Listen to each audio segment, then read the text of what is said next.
Ang Magnolia Hotshots ngayon ay maganda ang pwesto dito sa playoffs dahil sa naging talo ng San Miguel Beermen, no? So mukhang itong Magnolia kinakailangan lamang ay umarangkada doon sa mga susunod nilang laro at siguraduhin na sila ay makakapagawa at makakakuha ng matinding mga panalo. Pero so far sa tingin ko kinakailangan gawin ngayon itong lineup ng Magnolia ay mag-trade para dito kay Joshua Monson. Kung makukuha nila si Monson, magkakaroon sila ng isang wingman na solid na defender din at kayang magbaba ng bola. Kaya sa tingin ko itong si Joshua Monson, pwedeng-pwede yan dito sa Magnolia at baka maging kapalit niya na itong si Rafi Verano at samahan ng isang first round draft pick. Parang yan daw yung napag-uusapan ngayon ng Titan Ultra at itong Magnolia Hotshots pero hindi pa ito kumpirmado.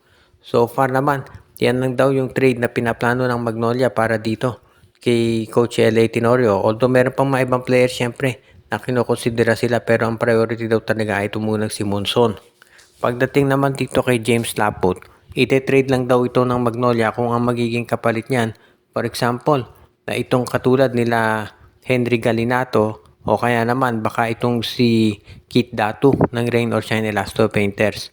Kung hindi rin daw big man na makukuha ng Magnolia, hindi rin nila ite-trade itong si James Laput. So yan na sitwasyon ngayon dito sa Magnolia Hotshots. Kinakailangan lang talaga na magkaroon ng mas magandang lineup itong Magnolia para maipakita na sila talaga ay ready na.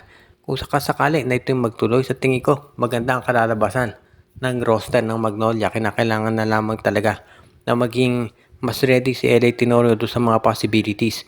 Dahil syempre hindi magiging madali para dito sa lineup ng Magnolia yung playoffs. Pero kung makakakuha nga sila ng isang Joshua Monson, malaki maitulong yan dahil to ay isang two-way player. At talagang alam naman natin na ito yung tipong player na gusto nagtitake over kapag close games kaya pwedeng-pwede talaga to.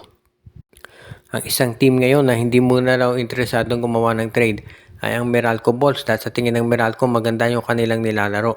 Ayon dito kay Coach Luigi Trillo, kung meron mang mga trade offers papakinggan nila pero as much as possible ayaw na nilang galawin yung kanilang roster dahil very happy naman sila dito sa nagiging laro ng kanilang team, no? So sa ngayon sa tingin ko itong Magnolia Hotshots if ever or rather itong Meralco Bulls kung magte-trade yan siguro ang bibitawan niyan baka to si Raymond Almazan na hindi na masyadong nabibigyan ng minuto at ang magiging kapalit niyan ay isa ring big man. Kung hindi big man ang ipapalit nitong Magnolia Hotshots nitong Meralco Bulls syempre madedehado sila. Kaya malamang mga center talaga ang kunin nitong Meralco kung sakasakali. Pero wag naman tayong magulat din syempre kung magkaroon ng iba pang development dito sa lineup ng Meralco Bulls.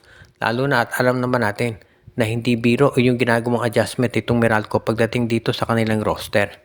Kaya nga yung pagkuha dito sa isang big man kapalit ni Raymond Almazan, preferably yung medyo hindi kasing tanda ni Almazan, no? Sa tingin ko makakatulong yan dito sa Meralco. Pero dahil meron tayong unlimited height na import conference, hindi masyadong iniinda yung pagkawala ng kanilang mga big man. Yung Meralco Bots ngayon, no, kinakailangan daw talaga na kumuha ng mga players na makakatulong dito sa kanilang roster.